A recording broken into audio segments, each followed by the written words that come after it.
Hello everyone and welcome to part 1 of chapter 7 on Samadhi and Jhana in the context of the lecture series True Dhamma following in the footsteps of the Buddha. My name is Dr. Florian Lau from the Dhamma Hub, and today we start with everything related to meditative concentration, or how I like to call it, to meditative composure or Samadhi, to put it simple. And as always, we start with a short overview over the entire lecture.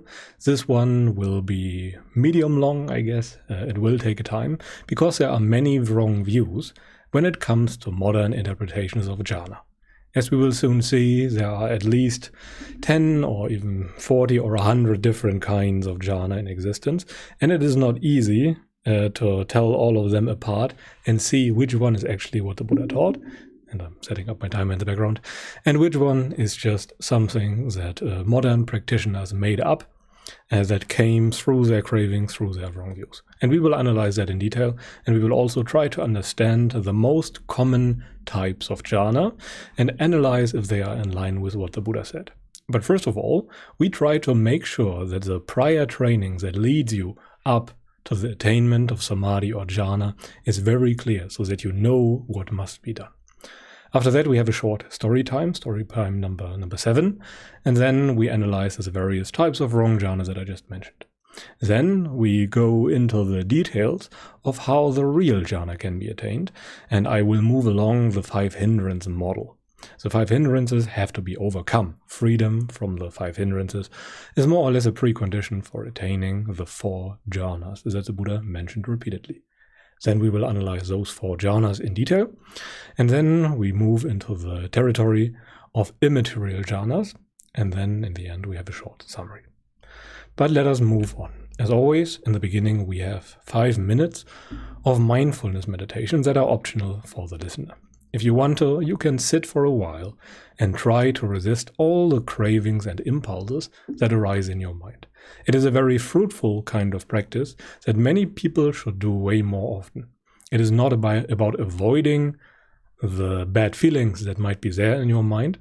It is about letting them stay there and removing your aversion towards those very feelings that used to torture you, or at least that felt bad in a way.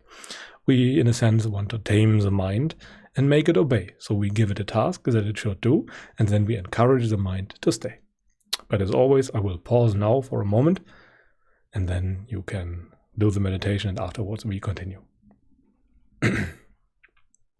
Okay, I assume now that you are done, so we can start with the actual content of the lecture, namely the prior training when it comes to jhana. And I want to move along the various wrong types of view that people typically develop. So I have prepared some sort of timeline when it comes to the various steps that are there on the way of attaining meditative concentration, or at least right meditative concentration. And again, all of this is based on Anguttara Nikaya, Book of the 11th, point 1. And the beginning is very clear. What you must do to even be able to access any kind of meditative joy is virtuous behavior. You must purify your bodily, your verbal, and your mental conduct. You must pretty much always keep the 5 precepts, or even the 8 precepts, and live somewhat restrained, and you must be able to let bad feelings endure in the mind. All these things have to be ingrained. They have to be it has to be a gradual training. You have to drill them in. It is a training, a practice, an effort that you must do. And in the beginning, a lot of restraint has to be involved, because the mind really is like a wild animal, and it will not listen to you, no matter what you try to make it do. If you want to sit down in meditation, the mind will want to get up, to do something that is more pleasant, etc. So you have to do that for quite a while before the mind calms down and becomes malleable, and you can actually start working with it instead of against it. So this is very important. There has to be some taming involved, otherwise there can be no meditative concentration. And in the beginning it will always be somewhat hard. Based on that, and there's no clear cutoff point where this will set in. So it's more of a gradual progress. So you cannot really say, okay, this is now the point where I can move on. It just happens, and you have to work with what you got. But the result of the purification of conduct is freedom from remorse. And freedom from remorse is the absence of a certain kind of bad feeling, of mental worrying, you can put it like that people typically deal with. So when they go to bed in the evening, many people usually dread the moment of falling asleep, because then all the distractions that they typically use to ignore the bad feelings, to ignore the bad things that they have done, will surface right before sleeping. So many people do not want to go to bed and try to fall asleep. They will try to fall unconscious to avoid that kind of remorse, to avoid that kind of worry that is typically going on in people's mind.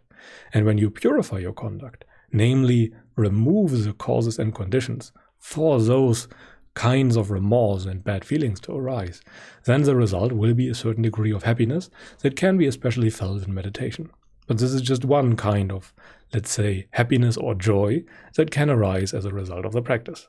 Based on that, which again is very, very much necessary, freedom from remorse has to be there, otherwise the mind is too occupied with other things, and as a result it cannot really understand the Dhamma. But then, based on that, satisfaction will arise. You will be somewhat content with your situation. Nothing is really too bad anymore. Maybe nothing is really too exciting or good anymore either. But overall, you are much more peaceful than before. You are much more contented. Your mind is satisfied with little, which is also part of the gradual training that the Buddha described. And as a result, this very nice feeling of contentment or peacefulness, that is not fully matured, by the way, will arise. And on account of that, the mind will experience joy. And by the way, all those things happen way before you experience any kind of jhana, by the way.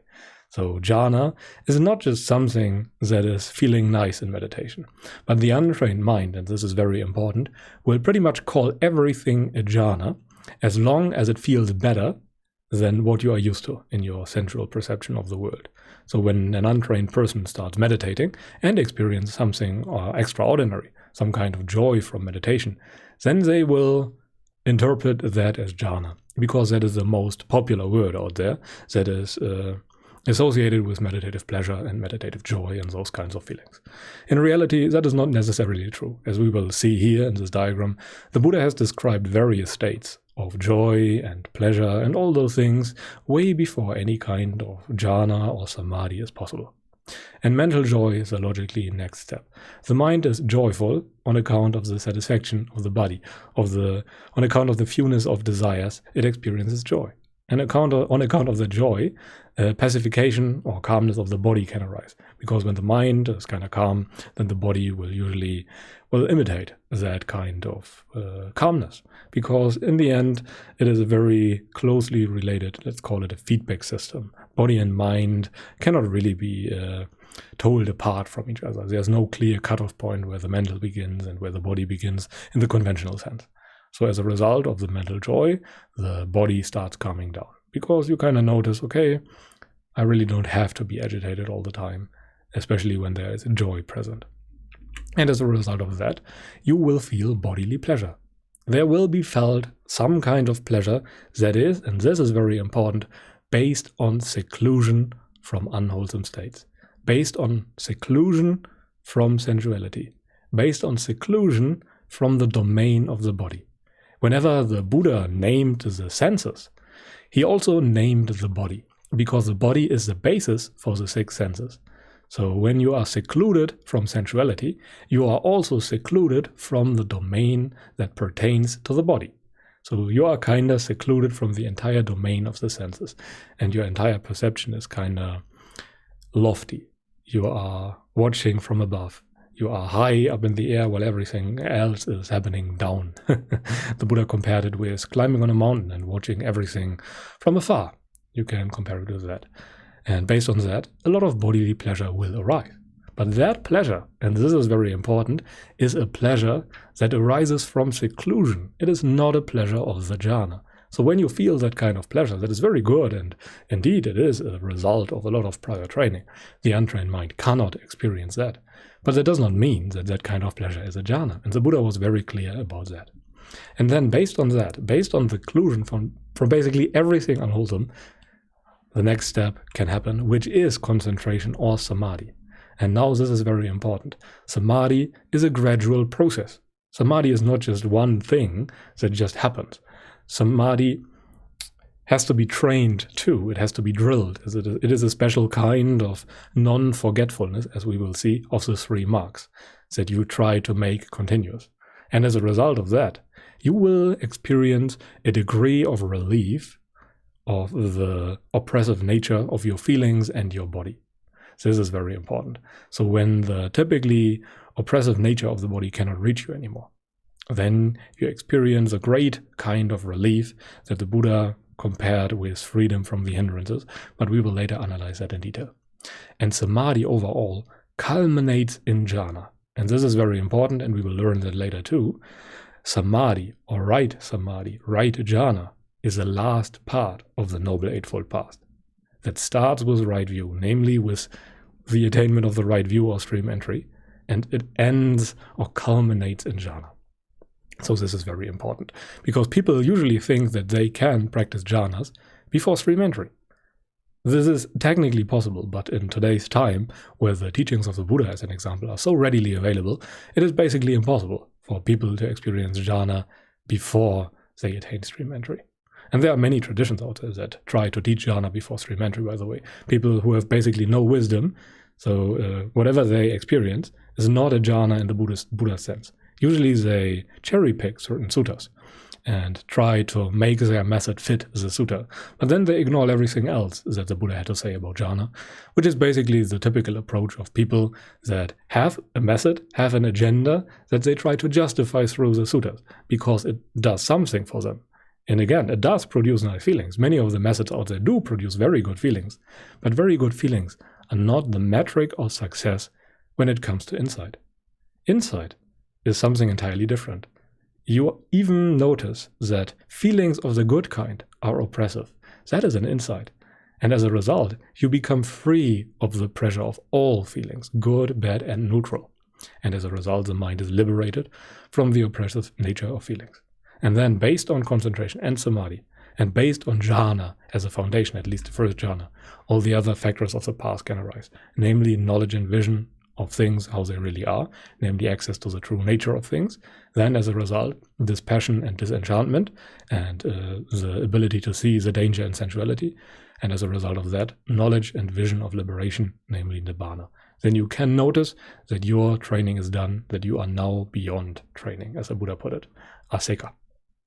Okay, and based on that, you should see that concentration, at least when the Buddha explained it, or samadhi when the Buddha explained it, comes very, very late. It is a culmination of many of the factors of awakening. It is not something that you can just do based on some hours of meditative progress. It requires pretty much insight, and we will see that too later. But now it is time for a bit of storytelling based on the book, The Life of the Buddha. And let us now continue with some important events that happened during the middle period of the Buddha's teaching career, let's put it like that. And after about 20 years, pretty much all attempts at restoring any kind of chronological order in the suttas are abandoned. The canon itself, the Pali Canon, only took us until the chief disciples, which happened, I don't know, maybe 1 or 2 years after the Buddha's awakening. So then the original accounts already stop. And everything else is based on commentaries. And yeah, but there is no real reason to not trust the commentaries when it comes to that, as there is no conflicting outside evidence. And they do offer some insight, and they do help us in reconstructing the life of the Buddha. And considering that, which is a very mundane matter, by the way, it should be able to trust those ancient sources. Because when we cannot do that, we can just throw away all of history, which is pretty much based on just written down documents, which credibility we cannot really assess. But yeah, most material that happened in the Pali Canon is undateable. We cannot say when it happened. But overall, in the middle period, the Buddha was at least 55 years of age, and the chronological order that can be restored only resumes 25 years later, very close to the Buddha's parinibbana, or pretty much the last year of his life. Then we can start dating those events again, but again, until then, it's more or less a collection of suttas where we cannot slap a date on. But yeah, one of the very important events was the so-called quarrel at Kosambi, and it happened at the 9th rain retreat, which is a very important event. It happened that 2 monks got into an argument, and one was an expert in the discipline, namely in the Dhamma, and one was in the discipline, the code of conduct, as I understand it, and the other a teacher of suttas. And they disputed, and this is quite mundane, by the way, but this is how a human dispute works. They disputed over unused washing water left in the latrine. And it completely spiraled out of control. And monks are not exempt to this kind of behavior, by the way. It can really happen that tanha or craving completely takes them over, and as a result, they argue just like normal people, even though they should be much more restrained. And it nearly caused a schism in the Sangha, where the Sangha splits in two opposing parties. And the Buddha was very vocal about the fact that those people who create a schism in the Sangha will pretty much go to hell for that, because it is one of the most blameworthy things that you can do. And he laid out many rules afterwards to prevent such schisms to happen and to ensure harmony in the Sangha. But yeah, even the Buddha was not able to calm the dispute. The people involved were just too full of hate, so they were completely blinded. And this quarrel was going on for a very long time, and there were two opposing parties. And the lay followers noticed this, and they stopped donating food to the monks, so that they could not eat anymore. And as a result, because the monks are completely dependent on the food of others, they came back to their senses. And this really contributed to the calming of the disputes. But yeah, the monk that initially started the dispute later realized that he did commit an offense, and the quarrel ceased. And then there was harmony in the Sangha again. And then we have another very important event that is also laid out in detail in the Pali Canon, and this is the assassination attempt of the Buddha. Because the Buddha was not always well received by most people. In fact, his cousin, Devadatta, frequently tried to kill the Buddha. He tried to usurp the Buddha's place, and he wanted to have the control of the Sangha handed over to him. And this supposedly happened at the 37th Rains Retreat, when the Buddha was already 72 years old. And Devadatta tried to win over the loyalty of a prince by displaying his supernatural powers to him. He was not a stream enterer yet, but he was able to wield some supernatural powers. It is said that he was able to transform his body into different kinds of animals. But yeah, the Buddha rebuked the monk Devadatta, who tried to gain control, and he called him a clot of spittle, and he was not willing to hand over the Sangha to even Sariputta or Mahamoggallana, who were his chief disciples, who were still alive, let alone would he hand over the Sangha to Devadatta. Because that was completely out of question for him, because he knew that Devadatta basically had zero wisdom. And then Devadatta tried to send multiple assassins to the Buddha to try and kill him so that he could gain access or control over the Sangha by that means. He sent first 1, then 2, then 4, then 8, and then 16 assassins. And all of them failed in their attempts to assassinate the Buddha, and instead he started teaching them the Dhamma, and they gained vision of the Dhamma, namely stream entry, and seized all attempts to kill the Buddha. Then the cousin Devadatta tried it on his own to murder the Buddha by tossing a boulder over a cliff onto the Buddha. And the boulder did hit the Buddha at his foot, and he drew the blood of the Tathagata, which is supposedly an event that directly sends you to hell. And there is no hope that you could ever gain even stream entry in this lifetime. This is one of those events with immediate consequences that you cannot avoid, like killing an arahant or like killing your own parents. This is something that is that yields immediate karmic results. But yeah, the Buddha endured all the pain due to the hit foot and regained his strength. But then again, Devadatta tried to kill him by yet another attempt. He set loose a war elephant that was not yet tamed, and he tried to make that elephant kill the Buddha. But again, that elephant did not go through, and the Buddha was just standing there, remaining steadfast, and the elephant was intimidated by that and did not try to kill the Buddha. Again, how much of this really dates back to the original suttas, I cannot say, but or how much of that happens. But again, I have no reason to distrust any of the sources here. So yeah, this concludes the short series on events that took place during that time, and now we come to the various kinds of wrong jhanas. And this chapter, or this section, is especially dear to me because most people that come to my channel are very much interested in jhana and jhana practice, and it is very difficult today to find out what the Buddha really meant with jhana. And again, my approach is not really unique, other people follow it too, but I really try to look up all the things that the Buddha had to say about jhana and then combine them into a kind of jhana that reflects all of those aspects and contradicts with none of them, which is something that most people do not do. Whenever someone teaches jhana nowadays, they usually pick one or two suttas that matches their method. So they go in there with a bias and then try to make the jhanas that the Buddha described match their method or their training.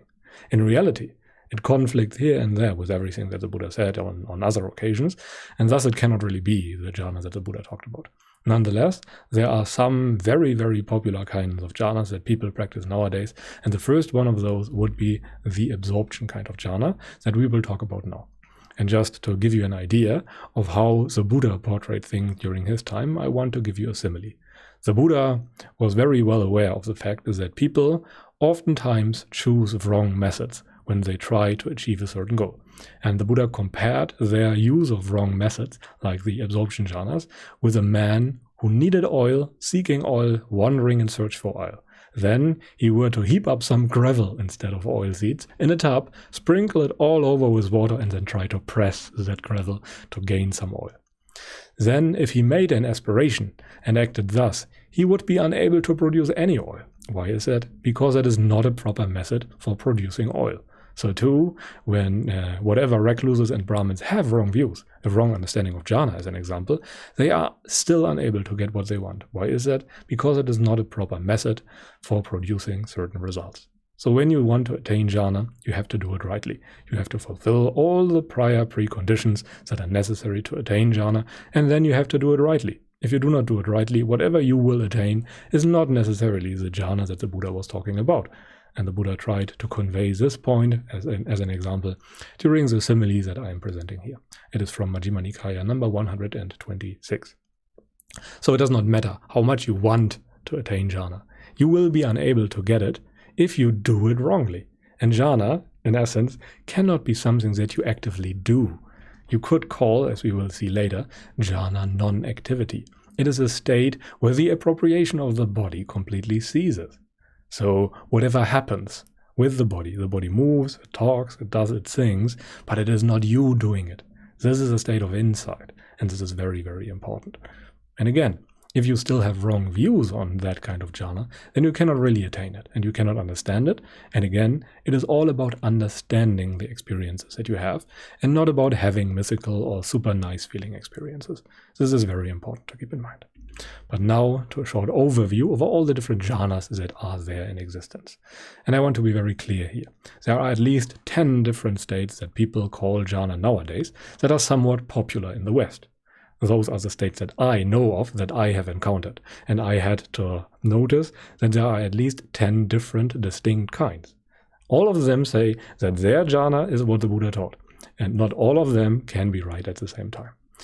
To make it easier for people to accept what I say here, I like to call those states bordering the jhanas. Some of those states, however, are strictly misleading. Some are more related to the Brahmaviharas, and some are just one of the 6 prior steps that I mentioned before in the prior training slides, and some are the real Buddha jhanas, but those are very, very rare. And this is very important. It is technically possible to attain the jhanas as a Puthujjana, as an unenlightened person. It is just incredibly rare, especially when the teachings of the Buddha are around. And the Brahmaviharas, on the other hand, are very useful, but it's not good to mistake them for the real jhanas, which are kind of based on insight. And jhana, again, occurs very late on the Noble Eightfold Path, and most joy and pleasure in meditation have different reasons. So it is a special kind of relief, a special kind of loftiness, a special kind of detachment that constitutes a jhana. The pleasure will be there before that. But that pleasure that the Buddha talked about, and he was very clear about that, and he repeats that in basically any description of the jhana. The pleasure is due to seclusion and not due to the jhana. And this is something that most people really have to let sink in. Yet, people call basically everything nice that happens out of the ordinary a jhana because they have no proper frame of reference. How could they notice that something is a jhana or is not the jhana if all they use to assess if something is a jhana is the intensity of pleasure? But yet again, pleasure is not the correct metric for insight. Pleasure is something that just happens, but Dhamma is beyond pain and pleasure. So yeah, if you really want to attain liberation of mind, you should strive for the real Buddha jhanas that we will discuss later on. And if you want to be 100% happy, even when there are bad feelings present or even pain, then the Buddha jhanas are what you must practice. And again, about the distinction between the experience of certain feelings between an arahant and a Puthujjana, you can look up Samyutta Nikaya number 36.6. You can just type it into the URL and scan one of the other QR codes that I have presented. Okay, but now to the absorption jhanas in more detail. And I want to be really clear here. There are several contradicting jhana descriptions in existence. Nearly no jhana style that is popular nowadays matches all of the descriptions of the Buddha. This does not mean that there were several different kinds of jhana during the Buddha's time, and he did not even teach several different kinds of jhana. It just means that we have created several different kinds of jhanas nowadays, that are not very much in line with what the Buddha taught. And the most obvious offender are the so-called absorption jhanas that very likely originate from the book Vimuttimagga and Visuddhimagga of the commentarial text when it comes to Buddhism, that are more or less the standard literature that people use nowadays to make sense of the suttas. When you do not have attained the right view yet, then you cannot really understand most of the suttas, and then you rely on such commentarial texts. But in turn, by not understanding the suttas and just relying on commentarial texts that are flawed, wrong kind of knowledge is propagated further and further, and it spreads. But yeah, those absorption jhanas are more or less states of ignoring unpleasant sense inputs. So whenever something happens that you do not like, you shut it out. You ignore it so that you do not have to experience it. And this can result in a certain ecstatic state of mind compared to worldly pleasures. But, and this is very important, the Buddha never suggested such a kind of meditation. You cannot find a single sutta where he was a proponent of absorption of any kind. If you go into the suttas, then you can even see several suttas where he was talking down on such approaches. The Buddha even gave a few similes that described those types of meditation as wrong, and he compared the meditator who tries to meditate like that to an absorbed predator who can just watch one thing and ignores everything else. And he said that even a blind or a deaf man must be enlightened if it was true that such methods can lead to liberation, because a blind and a deaf man cannot see or hear, as an example. But they are not liberated by that kind of, well, let's very bluntly call it ignorance of certain sense domains. You are not liberated from the eye, from the visual organ, if you are blind. The visual domain pretty much still stays there and exerts an influence on you. You might not see anything, but the sense in the most abstract way is still there and has still the capacity to oppress you. And the Buddha called such attempts at meditation things like over-meditation, under-meditation, or mis-meditation. He said that those people who meditate like that meditate with greed, hate, and delusion. If your meditation is rooted in the desire to feel pleasure during the meditation, as an example, then that is a very good marker that you are not weakening craving anymore. Because those states can be super nice. They can be extraordinary. They can be very, very pleasant. And as a result, even the book Visuddhimagga acknowledges that there are such a thing as corruptions of insight. You can become somewhat addicted to the pleasures of the jhanas. And again, you have to interpret craving in the right way. Craving happens before you experience the jhanas. The craving is for the experience of the jhanas. During the experience of the jhana, there is no craving anymore, because you have gotten what you wanted before. And this is something that some people misinterpret. But yeah, the proponents of those jhanas usually ignore and cherry-pick suttas, and ignore basically those 3 suttas that I have assembled here to show you that the Buddha was not a big fan of the absorption kind of jhana. But again, whatever the Buddha named jhana, or whatever any person names jhana and says that it is in line with the suttas, should make it in line with all the suttas and not just with some suttas, which is again very important to keep in mind. And yeah, again, jhanas come last on the Noble Eightfold Path. And before that, way before that, you have to attain the right view, to make that jhana actually right, to make it leading to freedom from the unwholesome, to freedom from suffering, to liberation of mind, basically. And this can only work based on the right view. And yeah, restricting experience is the opposite of awakening. You do not want to shut out parts of your experience. You want to be at peace and liberated no matter what is happening. And this is a very important point when it comes to the teachings of the Buddha. You do not try to create nice circumstances for yourself where you feel pleasure. You go beyond any type of circumstance. And as a result, you are at peace because you know that nothing can disturb you in those states. He even calls those states the imperturbable, where your mind cannot be touched by anything. And the Buddha always describes the jhanas as with open mindfulness, as we can, for example, see in Majjhima Nikaya number 111, where he described every kind of jhana, where Sariputta attains those jhanas, as having crystal clear mindfulness. And mindfulness, when the Buddha describes that, is always explained as expanding awareness or knowledge of what a monk is doing. He explained it as a monk who is walking knows that he is walking. A monk who is sitting knows that he is sitting. This is mindfulness, recollectedness of whatever is going on at the time. There is awareness going on, awareness of what is happening. And there's the knowledge, I am doing this, I am doing that. This is mindfulness, and it's crystal clear. And the fourth jhana is even called a mindfulness purified by equanimity. There is mindfulness. There is a knowledge going on of what is happening. There is pure awareness. It's an open state of mind. It is not absorbedness. It is not based on ignoring parts of your reality.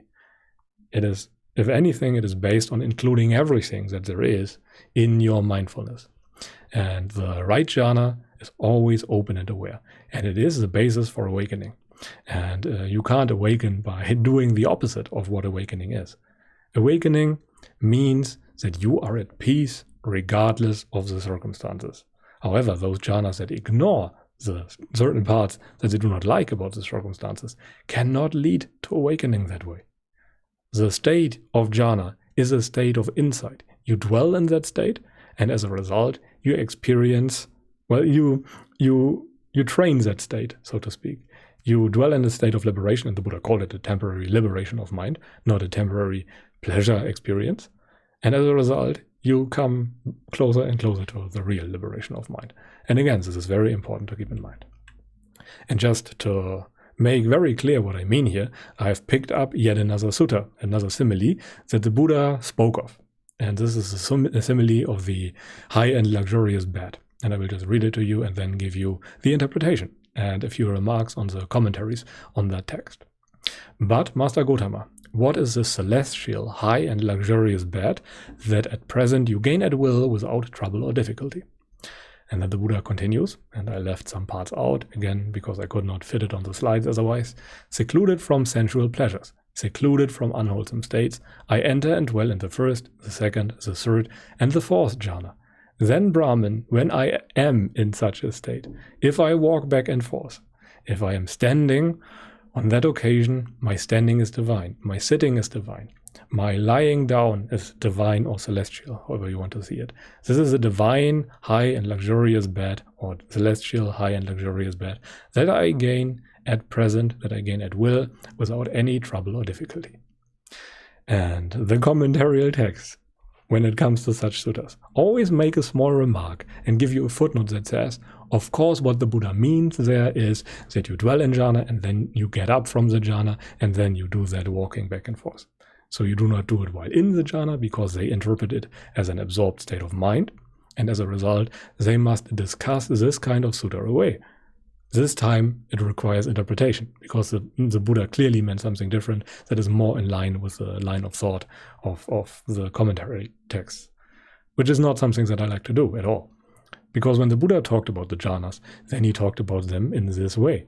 He said that you can be in the first, second, third, or fourth jhana, even when walking back and forth, even when standing, even when sitting, even when lying down. This is a high, divine, and luxurious bed that he can gain at present without any difficulty, because his mind is trained to such an extent. He has trained his mind in a way that he can just snap into those states. Even on the deathbed, it is described how the Buddha switches through all the different jhanas, as an example. He can do that. This is simply within the realm of capabilities of a person who has cultivated the mind to such a degree. And again, of course, it is not possible to be absorbed while walking. You cannot ignore your walking and then still walk. You will very likely fall over. So absorption states are indeed not possible while walking, or oftentimes not even while standing. But the states the Buddha described are very much possible while moving, as an example. You can be in first, second jhana or something while moving around. Buddhist nun Ayakema, as an example, also said that. She said that it is easier to be in jhana, or in her type of jhana, which might also differ a bit from what the Buddha explained. But again, you can be in those states while walking. This is the point. And again, if you want to read it up yourself, it is from the Anguttara Nikaya book of the Threes, number 63. And again, yet another example that I picked from the suttas, just to make it very, very clear that the Buddha never talked about jhanas as an absorbed state of mind. He said, as an example, monks, there are these 5 benefits of walking meditation. What 5? One becomes capable of journeys. One gains strength, as an example. One becomes capable of striving. One becomes healthy. What one eats or drinks or consumes and tastes is properly digested, and the concentration attained through walking meditation is long-lasting. These are the 5 benefits of walking meditation. And again, the Buddha is very clear here that you gain concentration from walking meditation. And this concentration is especially long-lasting and durable, as it is a bit harder to attain. That must be said at that point. But when you are very skilled, then you can attain those states during pretty much whatever activity you choose to do.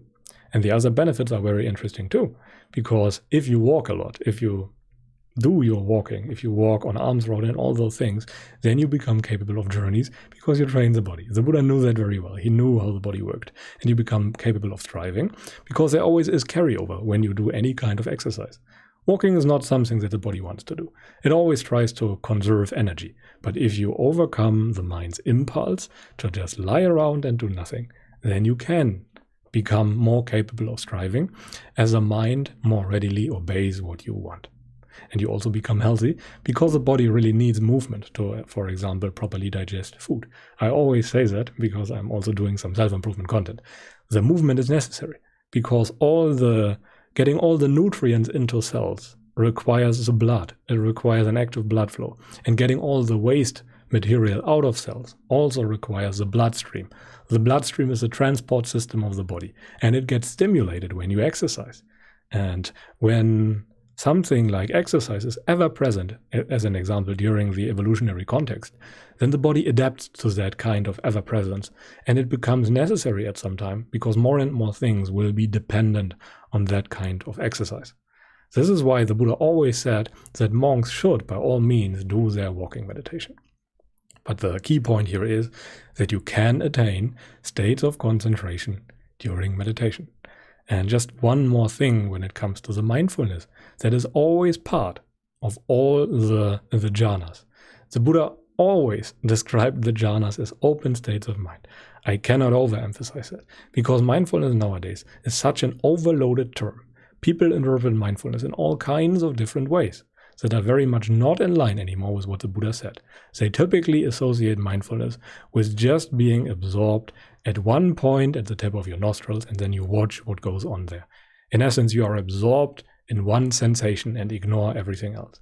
This is not the kind of mindfulness that the Buddha was describing. Mindfulness means being present, in a sense, that you know what is going on while it is going on. You are there. You are not lost in thought or anything like that. You are always there all the time. And again, I cannot overemphasize the importance of that. And people usually tend to ignore the mindfulness part when it comes to the absorption jhana. Okay, But now we come to the first few slides of the divine jhanas, as I like to call them. And they are a newer and a more right type of jhana, let's put it like that. They are still not what the Buddha talked about, in my opinion. Again, I want to emphasize here that this is an opinion. I am disagreeing very much with people like 𝘕 who teaches such kinds of jhana based on his teacher Ayakema. And I do not think that that is what the Buddha talked about. That does not mean that it is not very beneficial, as an example, but it means that it is very likely not what the Buddha taught, because there are all kinds of conflicts with the suttas. They always say, or 𝘕 as an example always says, that it doesn't really matter to him if those states do produce insight. And I would agree, but that does not mean that it is a jhana.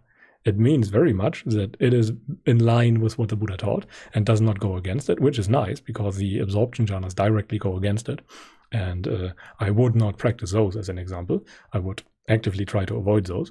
But those kinds of divine jhanas, if you know what they are and know them for what they are, then you can actually practice them. In essence, they are open and aware states where the hindrances are not there at that time. And as a result, you experience pleasure of a temporary nature due to the absence of the unwholesome. But that does not mean that the unwholesome cannot arise again. It does not mean that you cannot suffer in the future. There is not an inability to suffer. And those jhanas, in my understanding of them, how I interpret them, originate from virtue. I think 𝘕 even calls them indistractability of mind. And indistractability, when it comes to the Buddha, is a part of the training in virtue and not a part of the jhana. Indistractability means that you are no longer pulled and pushed around by the urges and impulses that arise in your mind. And when the Buddha explained virtue, he explained it as emotional non-reactivity. You stop acting out of greed, wanting something, aversion, wanting something not to be there, and distraction or ignorance, wanting to experience something and not feel nothing at all. So that is virtue. The indistractability that he describes is part of the training in virtue, which again, it helps you to strengthen your foundation in virtue if you do those things rightly. But it is not a jhana. The jhanas that the Buddha described are states of insights where all the path factors come together. Those are good when you try to cultivate virtue. Again, there's really no problem with that if you do that rightly, but you should know why you do those things and what the result of the training of those things are. And as Ayakema explained, it can often take years of work to get there, to really bring those states of absence of unwholesome states, absence, I want to emphasize that, not freedom from, to fruition. And then you can enter those states at will, because you have trained your mind in a degree to be really virtuous. The mind listens to you. You restrain it, you endure bad feelings, you do all the kinds of right things, but he slaps a wrong label on it, in my opinion. And that is not something that you should do when it comes to the Buddhist teachings, because there are all kinds of conflicting other suttas, as I should have explained by now, or as you might believe me by now. And again, each jhana that you come up with should be in line with everything that the Buddha said, and not just with some things. And again, those divine jhanas also likely date back to the book Visuddhimagga. And when I had a look at that book and looked up where all the descriptions come from, then they cited a simile from Majjhima Nikaya number 40 to explain the experience of jhana. But when I looked there, all there was the experience of the Brahmaviharas explained. And the Brahmaviharas are not the same thing as a jhana. One thing is pretty much freedom from the domain of the body, from the domain of the senses, and the other type is more related to your feelings or emotions, if you want to put it like that. And the Buddha really described the Brahmaviharas, but people usually use that description to justify jhana, which is not what should be done in my experience. But yeah, and this is also very important, there is a difference between the absence of craving or the absence of the hindrances and freedom from future arising, which is what pretty much jhana is. You surmount the domain of the senses. And again, there is a lot of sutta cherry picking going on when people try to legitimize their jhanas as the true jhanas that the Buddha taught. And again, there's nothing inherently bad with the Brahmaviharas, even without right view. With right view, the Brahmaviharas can lead you all the way to awakening, to full liberation of mind. But without the right view, the Brahmaviharas are just virtue. They can feel 1,000 times better than sensuality, by the way. But in their essence, they are still just virtue. You just restrain your mind. You just train non-reactivity. But you do not have the right view yet. And the right view is what sets you free. The right view gives you the tools to overcome suffering for good. And the right view is what Buddhism is all about. This is very important to keep in mind. And you should not mistake the temporary virtue of methods with real jhana. Methods can make things seem like jhana because they feel very good. But again, pleasure is not the measure of insight. Pleasure is not the right metric. Your feeling of aloofness, the state of samadhi, things happening on their own while you are not doing them in a strict sense, and only someone who has some understanding of Dhamma can even understand what I'm saying right here. But I really want to point that out. Your perception, the continuity of your perception of non-self. This is more or less your measure of progress and nothing else. This is what you should try to cultivate. And this is what jhana really is, as we will soon see. And again, you should not mistake the absence of hindrances or craving with freedom from the hindrances or freedom from craving. This can literally block all progress towards liberation in this life if you really think that all you have to do is practice virtue. Because again, virtue feels very nice, virtue is completely necessary for attaining stream entry, but virtue is not yet Dhamma. And this is freakishly important if you really want to liberate yourself from your own mind. And this is really something that you should keep in mind. And now I have prepared a simile of divine pleasures, but I think I want to split this chapter into 3 parts, so I will stop here, even though we have not yet finished the full hour of talking. It will be about 45 to 50 minutes by now, but I think it is enough for today. It doesn't really matter when we stop early one day or not. So yeah, if you have any questions, feel free to ask them down below in the chat.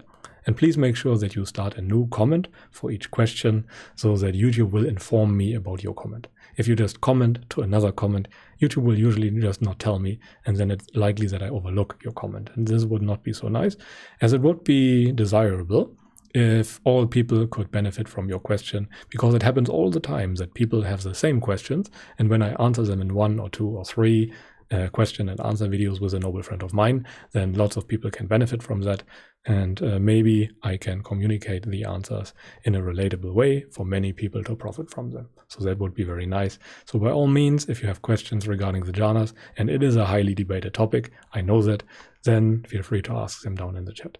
And again, there are a lot of questions that people post below my jhana videos all the time. And I can understand that, because those kind of absorption jhanas and the divine jhanas of liberating and all those things, it's just my name, by the way, it's not the name that the Buddha used. Those are very popular nowadays, because people want good feelings. And good feelings are all that people usually know when it comes to coping with certain kinds of suffering. So that is what they aim for. This is what they strive for.